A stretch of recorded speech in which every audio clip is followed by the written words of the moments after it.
Hey people, welcome to Accidental Gods, to the podcast where we believe that another world is still possible and that together we can make it happen. I'm Amanda Scott, your host at this place on the web where art meets activism, politics meets philosophy, and science meets spirituality, all in the service of conscious evolution, and increasingly, day by day, week by week, in the service of finding and mapping a way through to a flourishing future that we would be proud to leave to the generations that come after us. Dr. Rupert Read is Associate Professor in the School of Politics, Philosophy, Language and Communication Studies at the University of East Anglia. He's also one of the founder members of Extinction Rebellion, a political activist in the Green Party, and a prolific writer. His books span everything from the philosophy of Wittgenstein to the impact of and our responses to the climate emergency, and he's been a guest on the podcast a number of times, once with his book This Civilization is Finished, and then again with another one called Parents for Future, How Loving Our Children Can Prevent Climate Collapse. Now he's become one of the leading speakers for The Moderate Flank, which is going to launch shortly after this podcast airs. He's also written a new book, Do You Want to Know the Truth? The Surprising Rewards of Climate Honesty, which will launch shortly before this podcast comes to air. There is so much in what Rupert is doing that feels as if it is solid and grounded and possible and will bring people together. So, for one of the most inspiring podcasts of 2022, people of the podcast, please do welcome Dr. Rupert Read. So Rupert, welcome back to the Accidental Gods podcast. It's always a pleasure to have you here. And you have a new book coming out. I am completely in awe of your productivity. You seem to have a new book about once every 6 months, and it takes me a year to even think of the ideas, never mind get them written down. So tell us what it's called and when it's out, and a bit about what it does, enough to whet people's appetites, but so they still want to read it. Yeah, so the new book is called Do You Want to Know the Truth? And the subtitle is The Surprising Rewards of Climate Honesty. And it's a bit different from the books I've been doing recently in that this one is going to be made available on a gift economy basis, as I've sometimes done in the past. So it's going to be launching on the 14th of November. And from that day onwards, it will be available for people who want to get it as a paperback. It's being published with Simplicity Press. But if people want to download it and have it as an ebook, it will be available for free or whatever people wish to pay. And which I think is nice for something where what I'm trying to do with this really is to make a quick impact on a topic which is of such contemporary relevance. And one of the key themes of the book is what I call the 1.5 delusion, the delusion that we can stay below 1.5 degrees of global overheat, which is starting to be exposed as a delusion. And I think that a lot of movement is going to occur on that during COP27. I think by the end of COP27, a lot more people will realize that tragically we are not going to stay below 1.5 degrees. And that's one of my main targets in the book, trying to get people aligned with the bitter truth on climate. Because as you know, Amanda, my view very strongly is that there are incredible things that are possible for us, which we don't even understand fully yet.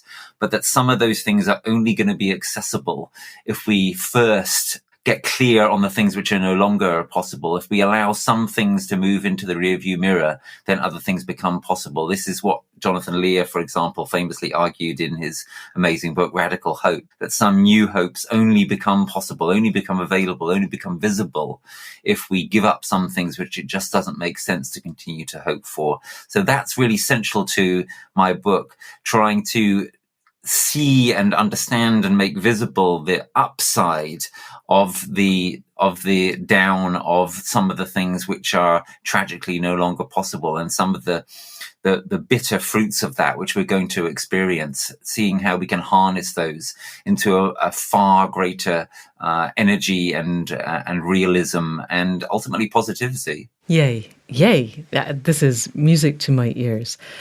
Let's go back and unpick this a little bit. So when the people who are, let's say, climate delayers rather than climate deniers begin to ask questions about 1.5, they start to unpick, why is it 1.5? Why is it not 1.7 or 1.4? And what does it mean? And why is it a tipping point? So can you unpick for us why it matters and what the climate scientists that you're talking to have said about it? Because I'm remembering a conference where a number of climate scientists were in the room and you had explained to them about the need for telling the truth and then asked them about 1.5. I don't remember the details, so please unpick 1.5 for us and tell us about your experience of what the people who actually know what's happening really think. Yeah. So obviously 1.5 is not very different from 1.51 or 1.49, right? But anyone who says, well, it doesn't really matter that much whether it's 1.5 or 1.67 or something like that, actually is not understanding the sense in which, as the great Johann Rockström puts it, 1.5 is a planetary boundary. And what he means by that is that roughly around 1.5, a lot of things start to destabilize, and that the difference between 1.5 and 2 degrees of global average overheat is very substantial.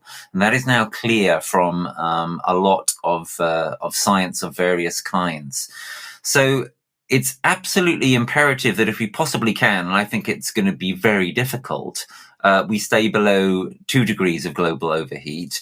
But in order to have any chance of doing that, we have to be clear about the catastrophic fact that we are going to pass through 1.5, and that planetary boundary is going to start to be breached. And my passionate belief, and it's shared with others with whom I'm launching the moderate flank, the new moderate flank initiative, which is going to be launching in late November, is that unless and until we are able to shift the story from, come on everyone, we've got to try harder, if we try really hard we can do it and everything will be more or less okay, until we shift from that to, guess what, we've actually failed, we're passing this important set of tipping points which are going to occur around 1.5, and things therefore are going to get, in a number of respects, quite grim, including in relation to coral and various other specific things that we could talk about. Until that happens, we don't stand a chance of actually getting the much larger action at scale and the much wider consciousness shift that has been begun by Extinction Rebellion and Greta Thunberg, but needs to go so much further, wider and deeper. And it's that greater depth and width that we're going to try to leverage through the new moderate flank initiative. So 1.5 does matter. Obviously, it would be silly to say that past 1.5, that there is some kind of sudden shift. It's not like that. It's gradual. But the difference between 1.5 and 2 is very substantial. Now, in terms of the conference you're referring to, that was at my university, the University of East Anglia, which is one of the world-leading centres for climate science and climate studies more generally. We take a quite a interdisciplinary approach at the UEA. So, I'm in philosophy, and there are people in development studies and in literature and so forth who are working with UEA's internally diverse bunch of climate scientists. So this was an event where about 60 experts of various kinds around climate at UEA were gathered, giving talks reflecting on the latest IPCC reports. And I gave a little talk in which I said, look, which I basically made the case I've just made. It's imperative that we face these realities, and only doing so can unlock the possibility of a transformative, utopian, if I may use the word, future starting to emerge. So I gave this talk, and at the end of my talk, the chair did something very interesting. He said to the room, okay, well, let's take a quick poll. Who here believes that 1.5 is still alive, that we can still say below 1.5 degrees of global overheat? And I was very interested to see what happened next. I wasn't sure what was going to happen. I was surprised by the absolute clarity of what did happen, which is that not one single person in the room raised their hand and said they believe it's still alive. So this is the truth that climate scientists and those in the whole kind of broader academic community have been, to put it bluntly, keeping somewhat to themselves, not sharing, not disclosing fully with the public that we don't believe that 1.5 is alive. And what I'm saying is it is unethical to keep this from the general public, because it encourages a certain kind of complacency. If people think, oh, well, we can still make it. Now, it might sound strange to talk about complacency in this context, but what I'm suggesting is that the impact, the very difficult realization that this proxy for safety, because this is what we've been told, right? That if we stay below 1.5, we'll be basically safe. That this proxy for safety is gone. The target that countries, the world around, have been saying we needed to aim at, and we needed to stay below. That there is no credible pathway to it. Increasingly, more and more scientists and academics are clear in private that there is no credible pathway to it. They haven't been disclosing that fully to the public because they're worried about being attacked and they're worried about demoralizing people. And what I'm saying is the time for that kind of secrecy is past. We need to disclose now. We need to let people know loud and clear. We need to let the alarm bells ring in the kind of way that Greta has been asking us to for some considerable time. And for us to experience the catharsis of anger and grief and fear that is going to come when people realize that we are out of the safe zone and that there is no staying below 1.5. And then, and this is what my book is essentially about, a lot of new things, I think, become possible.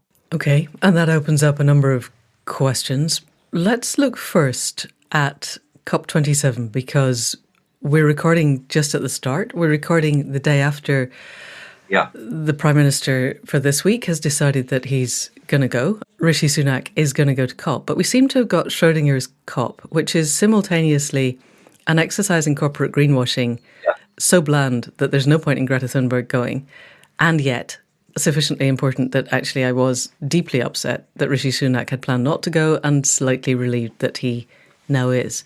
And I hold that dichotomy without effort, actually. I think it is an exercise in corporate greenwashing, but nevertheless, our Prime Minister needs to at least appear to take climate change seriously, even while doing everything that he's doing to promote fossil fuels. What are you hoping for from this COP, if anything? And what do you think is likely? And I'm assuming those are going to be different things. Yes.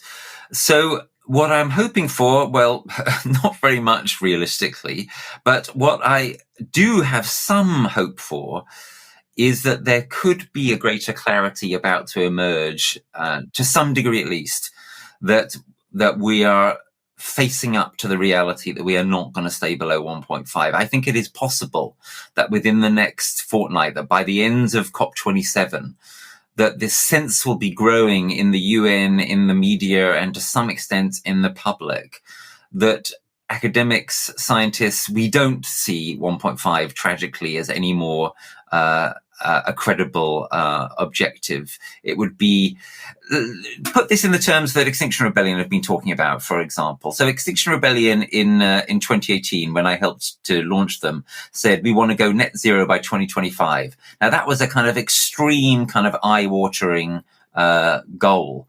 In 2022, it just doesn't make any sense to say we want to go net zero by 2025. It's just kind of silly, right?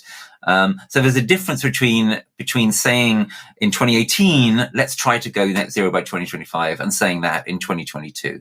So similarly, a few years ago in 2018, when we had the great 1.5 degree report from the IPCC, it still made some sense then to think, if we really turn everything around on the head of a pin now, if we manage to create some incredible transformation in the next few years, then maybe we can aspire to stay below 1.5. But 4 years have gone by. Yes, we've had an enormous upsurge in consciousness initiated by XR and Greta and the weather, most importantly the weather. But we haven't actually seen governments start to move at nearly the pace they should. And of course, some governments have been continuing to steam in the wrong direction, not least the UK government in terms of actual action on the ground. So The credibility of 1.5 tragically is gone, and I believe it is possible that by the end of COP27 that will be becoming apparent to the people of the world. And if that happens, that will be of some considerable importance, because then it starts to potentially liberate what I was talking about a few minutes ago. It starts to potentially liberate far more, for example, of a sense of the crucialness of climate justice and of the terrible climate injustice that is being done by us breaching the 1.5 barrier. And that could create a lot more anger. Similarly, we could have a lot more mobilization towards taking adaptation seriously on the back of a kind of realization dawning that 1.5 is exiting, because once you understand that we are not going to stay below this proxy for climate safety, then you understand that we have to adapt. We have to seek to build resilience. We have to prepare for the worse and worse stuff that is going to come for a long time to come, even if we do start now to get our act together, as we conceivably might once this realization really starts to dawn. So that's my main hope for COP27. In terms of what I think is likely, I think we could get some of that. I don't think we'll get enough of that. In terms of what will happen in terms of the actual agreements between governments, etc., at COP27, I think we're going to get very little indeed. I think it's going to be less successful even than COP26 was.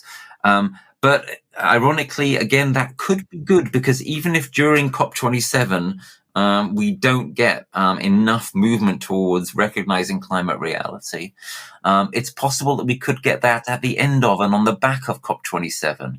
Because funnily enough, Manda, although the reality was that COP26 was pretty unsuccessful, there was a pretty successful spin job by governments and corporates, such that many people in the general public got some kind of vague general perception that COP26 had been quite successful. I think it's going to be much more difficult to spin COP27. And that tragic truth could, in its turn, have a wonderful silver lining that could help us, at least on the back of COP27. So the period of late November will be very important here to help to bring about a much wider realization that, oh my God, there is no cavalry. They're not running to save us. They're not flying to save us. We're not going to get what we need. Therefore, we must seek to adapt more from the ground up, etc. And this is the kind of field in which community climate action and the New Moderate Flank find their fertile audience potentially. Brilliant. Very good segue. So just a couple of questions before we get there.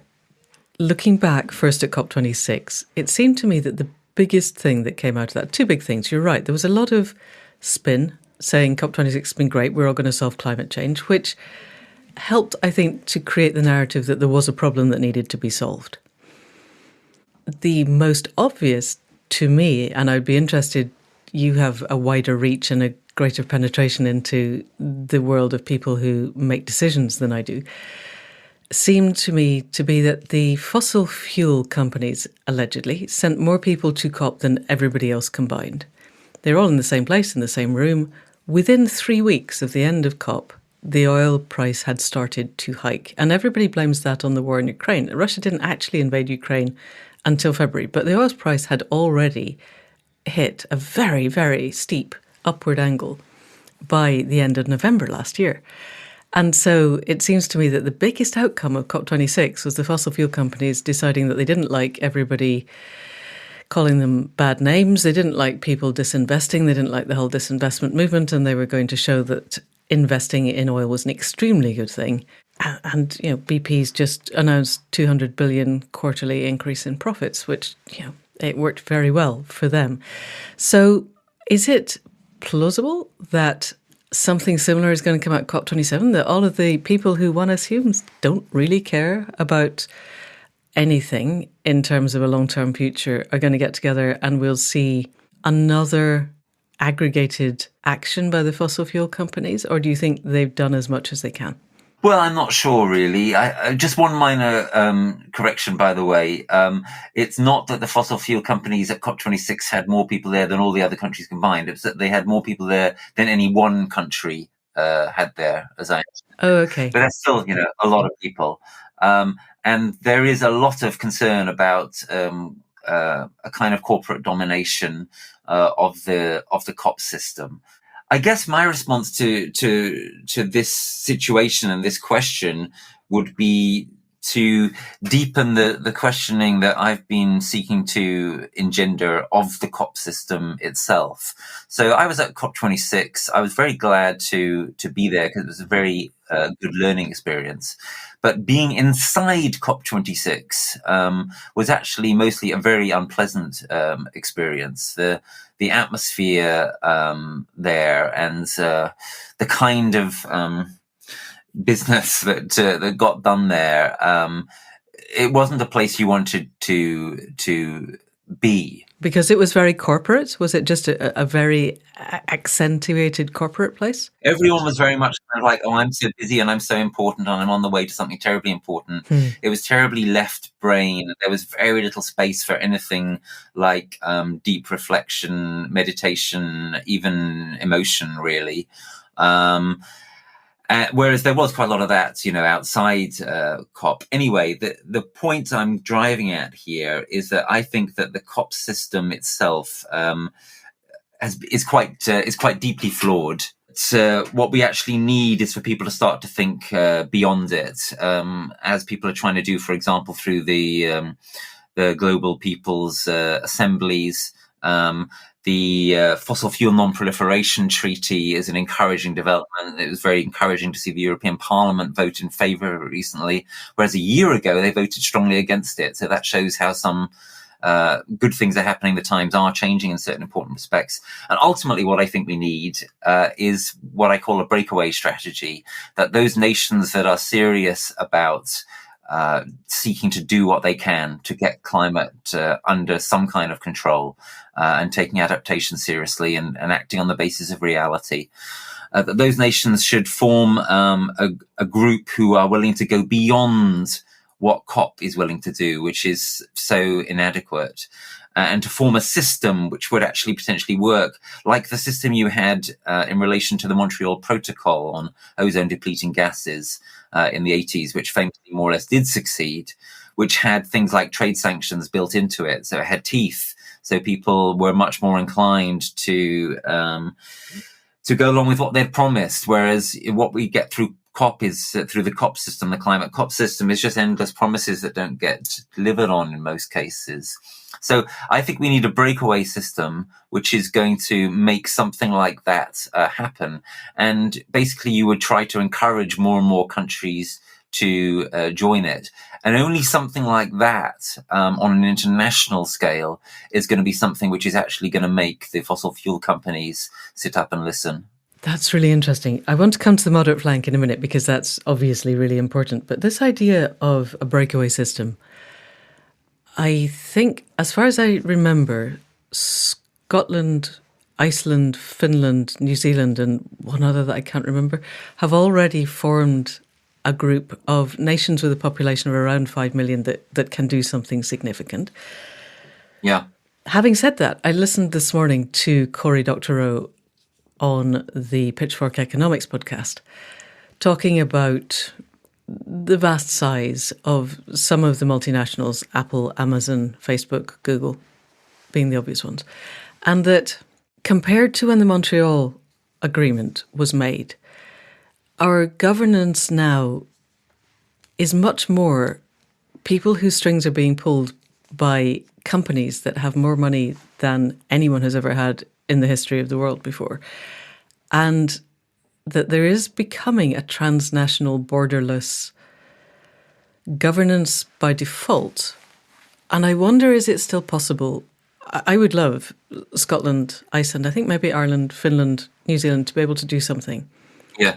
But my logical head says they just don't have the heft, and that we would need China and Russia and India and the US and maybe the European Union as a whole to give something like that sufficient bite, and that possibly absent the EU, the rest of those are all pretty much wholly owned by large multinationals and or fossil fuel companies, which are also large multinationals. So IT multinationals are fossil fuel multinationals. Do you think there are still enough independent governance units who could do something that had actual teeth, create something that actually would work? Yeah. Do I think that? I don't think it's likely. Do I think it's worth giving a try? Yes, I do. And I think countries like New Zealand could be at the heart of it. And I think the minimum that it would achieve, at least, is giving some kind of stronger sense of, again, reality to the situation and enabling people to see clearly what the stakes were and who was actually serious about doing something about the situation. At the moment, basically, there's this kind of illusion which people are still, in many cases, trying to uphold, that the COP system, every country in the world, is potentially some kind of way in which we could solve the climate crisis. And it just isn't. So if we went down this route, the breakaway nations would be upholding something which could be something closer to a solution. And the word solution isn't really right, because the climate problem is far bigger than a problem.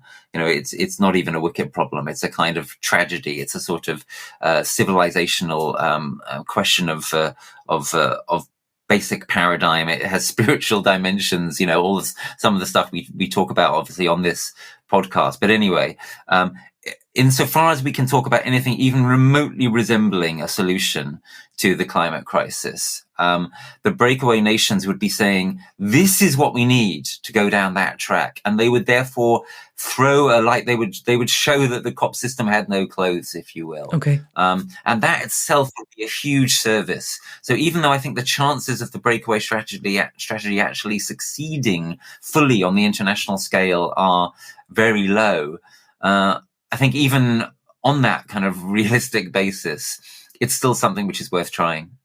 Okay. It's still something which would have a real benefit in terms of the way it would distinguish those who were seeking to live in climate truth from those who were not. Brilliant. Okay, that makes a lot of sense. So let's move now to the moderate flank strategy. I listened to you on Radio 4 Today programme and was really impressed in that they had somebody from Just Stop Oil, I believe, it's certainly Extinction Rebellion. Mm-hmm. Just Stop Oil, yeah. Highly articulate young woman.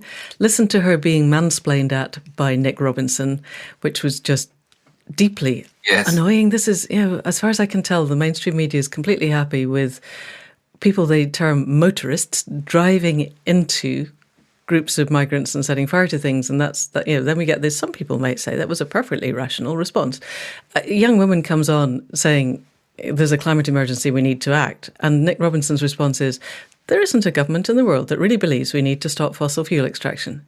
And you think, that's not the argument, Nick. Actually, there's a reason there's no government in the world wants to stop fossil fuel extraction, and that's because they're all wholly owned by the fossil fuel companies.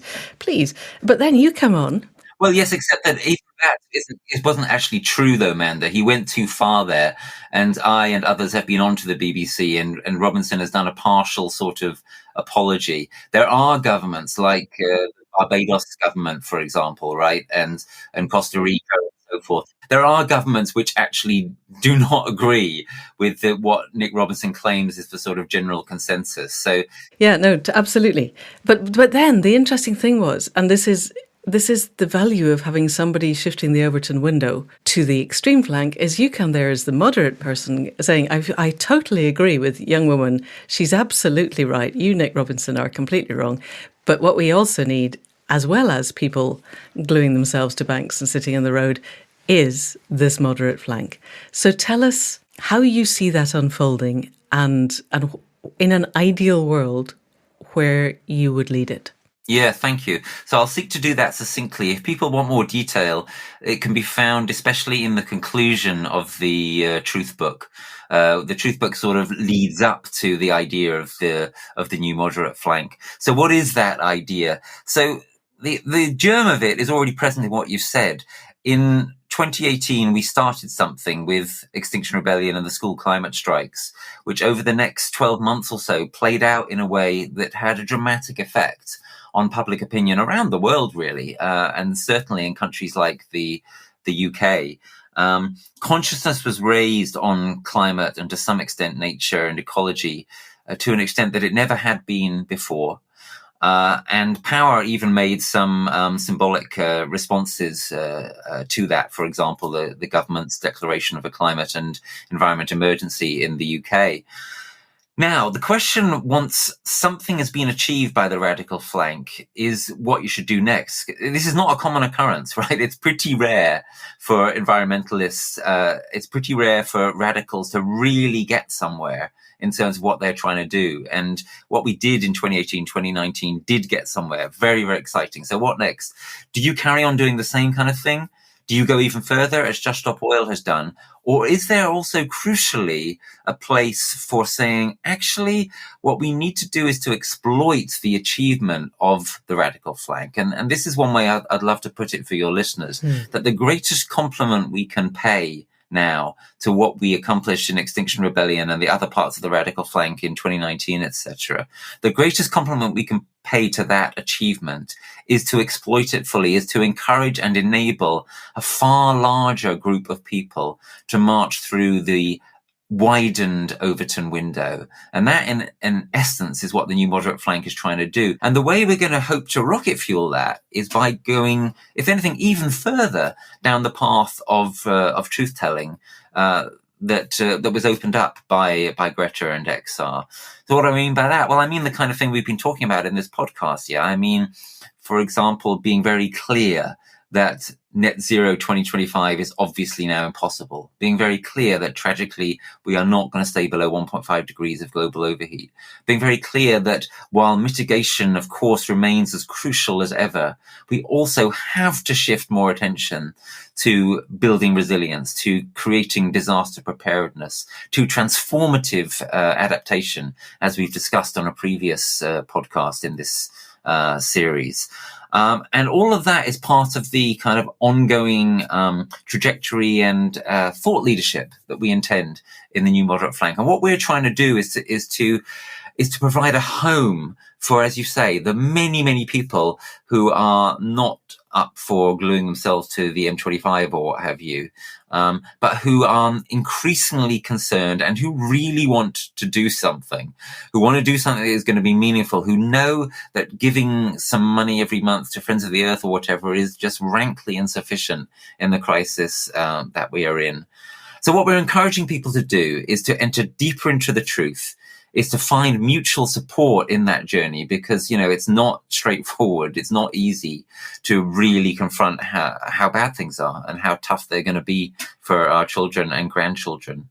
To start to move into a greater agency. And we think that the biggest potentials there are around community climate action in geographic communities, and especially in workplaces, encouraging people to think, what can we do on a multidimensional level to transform the way that our workplace is, our business, whatever it is, our profession. So, for example, we are supporting fiduciaries who are trying to interrogate the assumptions which have dictated their behavior for such a long time.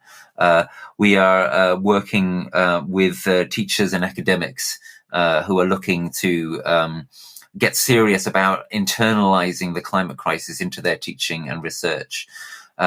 We are in awe of the fascinatingly titled organization Safe Landing. Safe Landing are airline pilots who want to try to see a transition in their industry. Isn't that just incredibly bold? Present and former airline pilots. And there are many more examples we could talk of. And what I would say to listeners, if you're at all sort of excited by this idea, is, well, think about how this works in your industry. Advertisers, purpose disruptors, clean creatives, trying to turn an industry which has been taking us down into a darker and darker place, trying to turn that in the opposite direction. And as I say, there are so many dimensions to this. There's everything from, what are your direct emissions? What about your supply chain? To what do you do with your profits? What about your lobbying power? What about your brand power? Are these pointing in the direction of more and more capitalist growth and more creation of artificial desires? Or are they pointing in the direction of actually creating a planet that will be habitable and wonderful, even possibly still for our children and grandchildren? What is the place where you work doing in terms of actually encouraging and enabling perhaps climate action and climate activism? Is there space for people to take something like a climate sabbatical, which is, I think, a concept whose time may soon be coming, of enlightened employers saying, I'm going to give you some time off to actually go and do the right thing, perhaps in our industry, but perhaps also beyond it.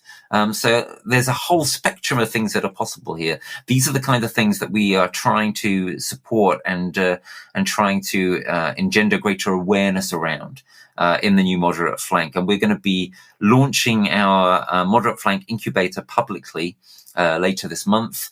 If people are anxious to follow us, then you can already follow us on Twitter at Moderate Flank. And also there's plenty that is already Googleable. Is there a website that people can find? And is that launching later in the month? Actually, this podcast, I believe, is going out on the 23rd of November. So if that goes out on the 23rd, when is that relative to your website opening up? Well, that would be great timing. We're hoping to launch on the 24th of November, and people will be able to find us from that date on moderateflank.org. Okay, I will put a link in the show notes to moderateflank.org. And people, if you are listening to this on the 23rd, hold your breath for 24 hours and then go to moderateflank.org, because I have to say, this does sound really exciting. This also, Moderate Flank is obviously baked in, but it feels to me like this is the moderate majority. Yes. This is the moral majority of our time. That yes, almost everybody I know is aware. And the denialism or delayism that happens is because they don't have a sense of what they can do. Yes. And what you're offering is a toolkit, basically. It's here's a list, work your way down it. Yes. Are you going to offer a space on the website where people can begin to create buddy groups and whatever else it takes to find the personal and emotional support that this understanding is going to need? Because it seems to me that communities of place are great, but communities of purpose fostered by the internet are also not a bad thing. Certainly something we are going to do is to provide signposts to support and mutual support, because that is a crucial part of this. And certainly something we strongly believe is that this is going to become easier for people as we and others make it easier for them, and as people get a sense that this is actually starting to happen. It seems to me that one of the big barriers to action is that a lot of people get discouraged sort of before they even start, because they feel somewhat alone, they're not certain what to do, and they don't have a strong sense of this kind of stuff happening out there at scale. So a vital dimension to what we're trying to do in the new Moderate Flank is to help with this kind of sense-making aspect of the situation. In other words, helping people to see and to feel that they are not alone, that they are start of something which is that they are part of something which is starting and which is growing and mushrooming, literally mushrooming, right? The mycelium. And what we believe is that when people get into that kind of space of a kind of virtuous circle, when people start to see where they live or where they work, and also more generally, happening the same kind of way across professions, across workplaces, across places, that more and more of this is happening, that's when we see this starting to really snowball and develop its own momentum, become something absolutely huge, because that, of course, is what is needed. Yeah, definitely. And it also feels to me, and this may be me projecting my stuff onto it, so feel free to tell me if it is, that this could act as the umbrella that I feel we've needed for a long time for a lot of multi-systemic actions that are happening, bubbling under the surface. So we talked to Neil Lawson a few podcasts ago, who's one of the directors of Compass, which is trying to create PR to try and create Yes. political change. We talked to Regenerative Agriculture. We talked to a whole bunch of other people, and everybody's in their own little silos doing their own thing. And this isn't just a climate and ecological emergency. It's so much more complex than that and so much more multi-systemic. And the climate and ecological emergency is one very obvious, tangible aspect of entire systemic collapse. And that perhaps under the aegis of the moderate flank, which I am assuming will be agnostic politically, although I'd be surprised if it ended up with many of the alt-right in there, that we can perhaps begin to have the conversations that need to happen in a less politically charged environment. Does that sound like I'm projecting, or does that sound possible to you? No, that sounds like exactly what we're intending. Absolutely crucial to the possibility of the moderate flank really taking off. And as you say, Manda, really what this is hopefully going to become is a kind of moderate majority, a kind of majority of kind of commonsensical people who actually want there to be a decent future. Essential to this vision is the overcoming of polarization. Now, that is an incredibly big ask at this moment in history and with the trends we've been seeing for some time. But it is essential. There is no way that we get through this in any remotely adequate way without overcoming the deep-set polarization trends that are in our society, because they turn anything and everything into a culture war, and they make impossible the way in which what is required for the kind of transformation that the climate crisis requires is for a general kind of coming together and a society, more or less society-wide transition and transformation. You know, if you have a substantial minority, let alone a majority, who are kicking their heels into the sand and trying to prevent any kind of movement, you cannot sort this, unlike certain previous issues. Like you could imagine, for example, a purely elite sorting of the problem of nuclear weapons. You could imagine, and in fact, it occurred, a mostly elite sorting of the problem of ozone-depleting chemicals. Climate is not like that. It affects pretty much, it inflects everything that we do. And as you say, it is tied in with our more general social and political, etc., malaises. So we've got to overcome polarization. So one of the things that means is, and this is one of the reasons I think this new moderate flank is so necessary, that the radical flank can only take us so far because it polarizes, and that what we need to do is to build in an openness to people who we don't politically agree with. So yes, we're not going to be welcoming the alt-right. But I had, for example, a very interesting, very positive conversation with Lord Deben of the Climate Change Committee, who is, of course, a Conservative recently. And he's very supportive of what we're trying to do here. He sees and understands that if we're really going to get where we need to get on this, then we need, as XR to their credit actually said, but they didn't always follow through on this, we need to go beyond party politics. We need to go beyond ideology. We need to take our cue from the emergency, the more than emergency that we are inhabiting. And this is one of the aspects of this that I'm actually really excited about, because, of course, if you do start to overcome polarization, it will be good in all sorts of other ways, good for our lives in all sorts of ways. So we are hoping to reach beyond the progressive activist world. We are intending to seek to create, and it's already starting to happen, and we're already starting to support this, community climate action, which is involving of really like almost the whole community, and certainly including small c conservatives and so forth. And so, yeah, that's the direction we're heading in. And if people are excited by this vision, then I'd urge them to get on board with it. And that means a number of things. It could mean following us on Twitter, but much more important is in most cases, it's going to mean people actually doing this where they live, where they work, etc. This phenomenon is going to be quite thoroughly distributed. There are going to be certain kinds of ways of understanding it and certain kind of ways in which we seek to try to lead it and offer support for it. But if it's going to be real, it's going to be thoroughly distributed. It's going to be a lot of kind of ground upwards activity from huge numbers of people around this country and ultimately around the world. Brilliant. Yeah, it really does sound exciting. And I can imagine this leading to a radical change in the way things are done, because politicians are nothing if not followers of trends. And if this becomes big enough that their deliberate attempt to foster culture wars is rebuffed, then things can begin to shift. Yes, yes. And this is one reason, by the way, Amanda, this is one reason why Neil Lawson, who you mentioned, who's been on your podcast recently, is very supportive of the initiative. Yeah, because it's trying to look beyond conventional political tribal boundaries. Exactly. So in terms of those tribal boundaries and culture wars, the thing that I was doing before you and I started to record this was looking at Mastodon, which is part of the Fundiverse, and it's a decentralized social network, and it's an alternative to Twitter. And I wonder, just out of interest, Twitter has become the place where the news is made, where journalists go to find out what's happening, where they go to talk to each other, where they go to talk to politicians. It's also turned into a cesspit of culture wars. And it seems likely, we're recording this not long after Twitter has been bought out, that Musk is radically going to shift the way that Twitter functions.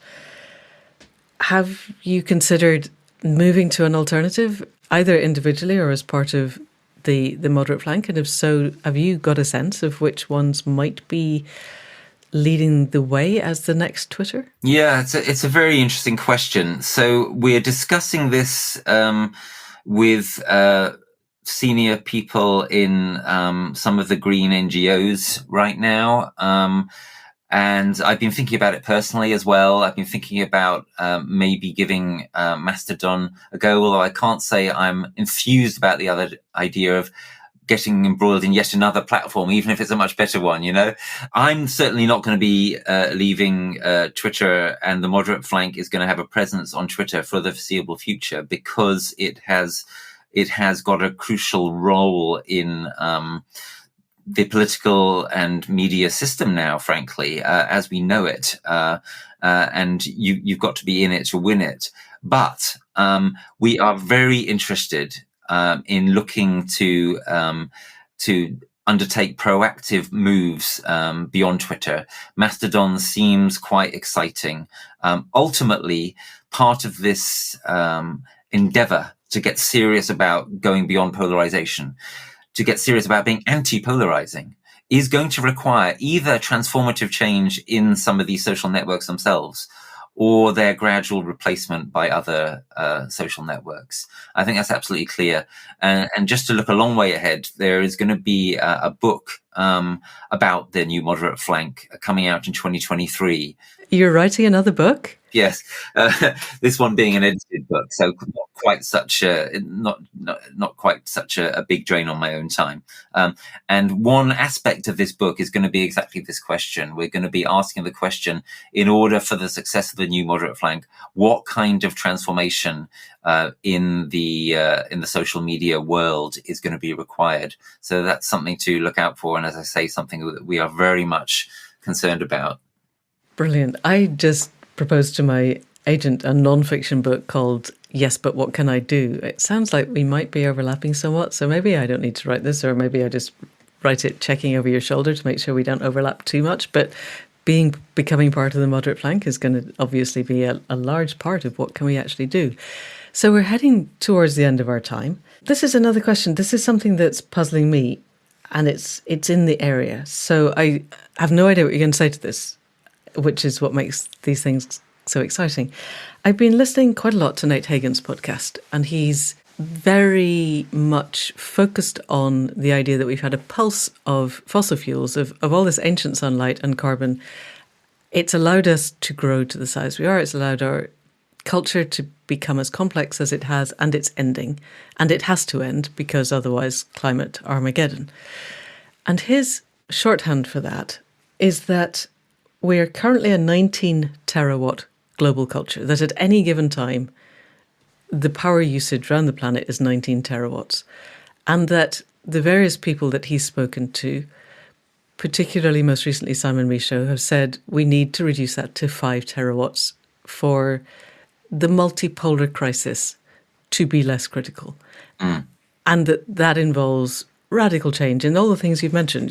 What is the motive of business? Is it going to be profit-driven, or is it going to be functioning for the welfare of the planet? What kind of jobs do we have? Do we have jobs that leave people feeling as if they've actually expressed themselves usefully, or do we continue to have hundreds of millions of bullshit jobs that are just there in order to feed the man?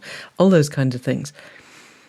Is the drawdown from 19 terawatts to 5 terawatts anywhere in the landscape of the moderate flank, or is that just too far down the road for you to contemplate just yet? Yeah, super question to finish with. So let me start out answering it on a kind of personal basis, and then I'll say something about the moderate flank. So personally, I basically agree with that vision. I think that's in the kind of ballpark. I think that energy descent is inevitable. This is central to my "this civilization is finished" thesis that we've talked about in the past on this podcast, that it is inevitable that we're going to transition away from this civilization. The issue is whether we do so by way of collapse or by way of some kind of much better transformation, some kind of deliberate, intentional process, or something in between the two, which is, in my view, quite likely.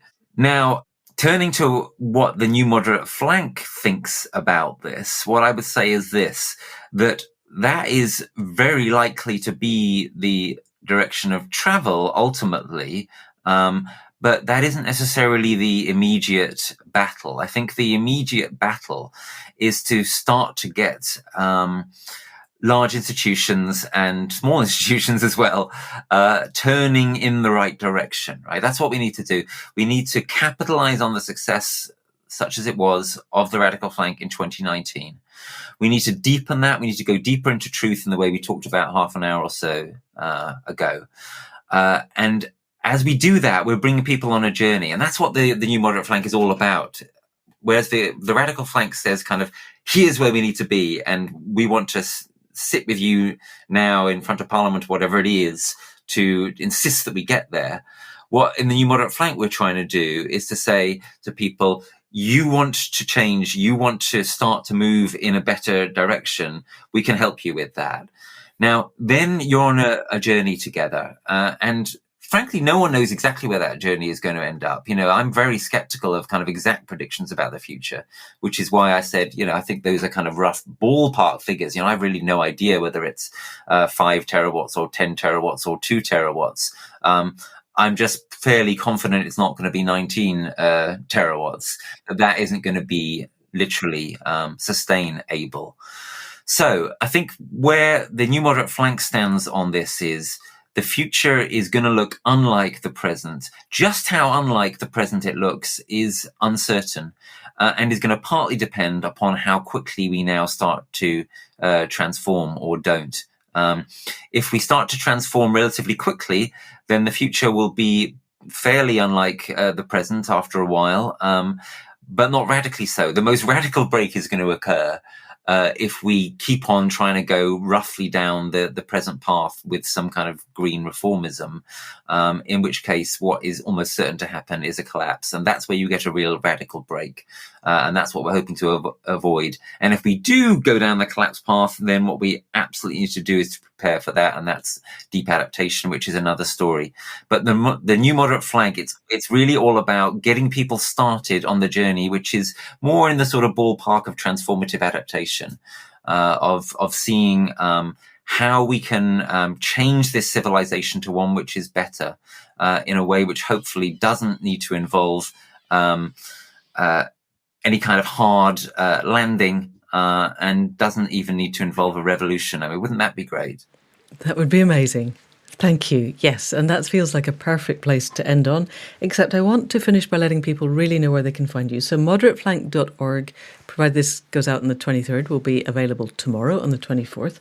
Where can they find your book? So the Truth book has its own dedicated place on the web, but you will be able to find it very easily if, for example, you go to my Twitter, Green Rupert Read, which is going to be pumping it out quite regularly at this time. Basically, one of the things that I strongly believe, as we touched on earlier, is that after COP27, especially, there is going to be a huge appetite, a growing appetite for real frankness about our predicament as it lands with more and more people that our so-called leaders are not going to save us until they're given a very large push from behind. I would say it's going to be pretty easy to find the book, but one place you can certainly find it is at Green Rupert Read. Brilliant. I will put links in the show notes. Rupert, thank you so much for taking the time to come on to the Accidental Gods podcast, and I wish you well with the book and the Moderate Flank and all of the amazing interviews that you are doing on the mainstream media now. You've become a media superstar. I'm very impressed. Thank you very much for all that you are and do. Thanks everyone for listening. And that's it for another week. I will put links in the show notes for everything that Rupert mentioned, his book and particularly moderateflank.org. Genuinely, in a world where we have a lot of ideas and not really too much telling us how to move forward, this feels like a real step in the right direction. If everybody who listens to this can join up and begin to form the local groups, the work groups, the family groups, the local community groups, just to talk about this, to talk about the fact that 1.5 is no longer alive. We are heading for 2 degrees, and we don't know exactly what that looks like. We just know that it's not a place humanity has ever been before. And therefore, we're going to need to change the way that we behave. We're going to need to use less fossil fuels. We're going to need to be more collaborative. We're going to need to grow food that isn't transported halfway across the planet. All of these things and more are going to need to happen. And if we can do this under the aegis of the Moderate Flank, then it seems to me an incredibly useful focus and gathering point for everything that we care about. So that's your homework for this week, people. Find the website, join up, do whatever it takes to create community in everything that you contact. In the meantime, we will be back next week with another conversation. Huge thanks to Cara C for all of the sound production. We've recorded 4 podcasts, more or less back to back. She's done them all so that Faith and I can have a holiday.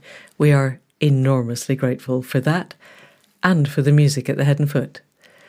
Thanks to Faith for organising the holiday, for the website, and for the conversations that keep us moving forward. Thanks to Anne Thomas for the transcripts, and thank you for caring, for listening, and for sharing the podcast. If you know of anybody else who wants ideas of what we can do that will not continue the polarisation but that will bring us together, please do send them this link. And that's it for now. See you next week. Thank you, and goodbye.